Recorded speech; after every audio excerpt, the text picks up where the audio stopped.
সাকিব খানের সাথে first experience যদি বলি তাহলে অবশ্যই অনেক ভালো, এবং ওনার সাথে আমার এটা আসলে আম লাকি ইন দ্যাট গেস যে আমি আমার ফার্স্ট মুভি এমন একজন স্টারের সঙ্গে স্টার্ট করতে পেরেছি। এবং হি ওয়াজ ভেরি সাপোর্টিভ। উনি কাজের ব্যাপারে ভীষণ সিরিয়াস, এবং সবসময় আমি যখন ওনার সাথে সেটে ঢুকেছি সবসময় উনি ওনার ক্যারেক্টারে থাকতেন। ওটা আমার কাছে দেখে খুব ইমপ্রেসিভ লেগেছে। আমার কাছে মনে হয় একজন আর্টিস্ট একটা সেটে ঢুকে একটা ক্যারেক্টারে যদি সবসময় থাকতে পারে তার অ্যাক্টিং কিন্তু এমনিতেই অনেক ভালো হয়। তো অপোজিটের অ্যাক্টিং যখন অপোজিটের অ্যাক্টর বা অ্যাক্ট্রেস যখন সুন্দর করে ডায়লগ ডেলিভারি করে এবং পুরোপুরি সাপোর্ট করে, তখন কিন্তু কেউ অপোজিটে যে থাকে তার অ্যাক্টিংটাও কিন্তু সুন্দর করে বের হয়ে আসে। এবং অফকোর্স হিজ এক্সপিরিয়েন্স, এবং ওনার থেকে আমি নতুন নতুন অনেক জিনিস শিখেছি। উনি আমাকে ইন্সপায়ার করেছে যে আসো সিনেমা, নতুন নতুন ভালো মুভি হচ্ছে, তোমাদের আসা উচিত, তোমাদের জেনারেশনের আসা উচিত, যেহেতু তুমি একটা ডিফারেন্ট জনরা থেকে এসেছো, তোমার আলাদা ফ্যান্স আছে। তো আমার কাছে ওভারঅলি ওনার পুরা ইমপ্রেশন খুব পজিটিভ লেগেছে।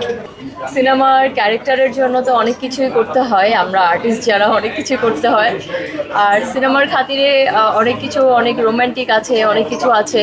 তো সেগুলি পুরোপুরি বলবো না, সিনেমা হলে আসেন, সিনেমা দেখেন, রকস্টার দেখেন, তাহলে বুঝতে পারবেন কি আছে। আমার কাছে এই মুভিটা এমনিতেই স্মৃতি হয়ে থাকবে, কারণ এই মুভিটা আমার ফার্স্ট বাংলা মুভি, এবং অফকোর্স সাকিব ভাইয়ের সাথে।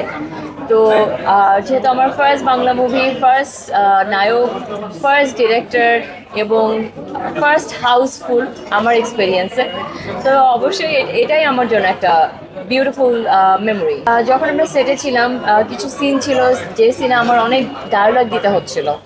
তো যখন অনেক ডায়লগ দিতে হচ্ছিল তখন আমি সব পুরো ডায়লগটা না ঠিকঠাকভাবে ডেলিভারি দিয়েছিলাম, এবং একটা টেক নিয়েছিল।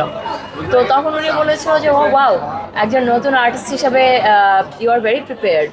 এবং আমার কাছে মনে হয় পার্সন লাইক হিম, এমন এমন এত এক্সপিরিয়েন্স একজন অ্যাক্টর, সে একজন কমপ্লিটলি নিউ কামার একজন অ্যাক্ট্রেস, তাকে বলেছে যে আমার কাজের জায়গায় আমি অনেক প্রিপেয়ার্ড। তো ওটা আমার কাছে অনেক ইন্সপায়ারিং লেগেছিল। দর্শকের চাওয়া তো অবশ্যই ভালো লেগেছে, দর্শকের সাথে আমারও চাওয়া ছিল।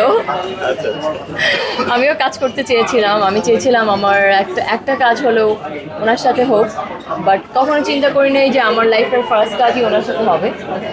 বাট ফার্স্ট কাজই হয়ে গেল, এবং দেখেন আপনারা সবাই আমার ইন্টারভিউ নিচ্ছেন অ্যাবাউট মাই ফার্স্ট ওয়ার্ক, এবং সাকিব ভাইয়ের সাথে আমার ফার্স্ট এক্সপিরিয়েন্স। তো ডেফিনেটলি আমার খুব ভালো লাগছে। এটা আসলে আমার ক্যারেক্টারটাও লিডিং ক্যারেক্টার ছিল স্টোরির জায়গা থেকে চিন্তা করলে। বাট যেহেতু এটার স্টোরির অনেক নিয়ম, এটার কিছু জিনিস আছে যে ক্যারেক্টারটার জন্য আমাকে চিন্তা করেছে, ওই ক্যারেক্টারটার জন্য maybe I am most suitable.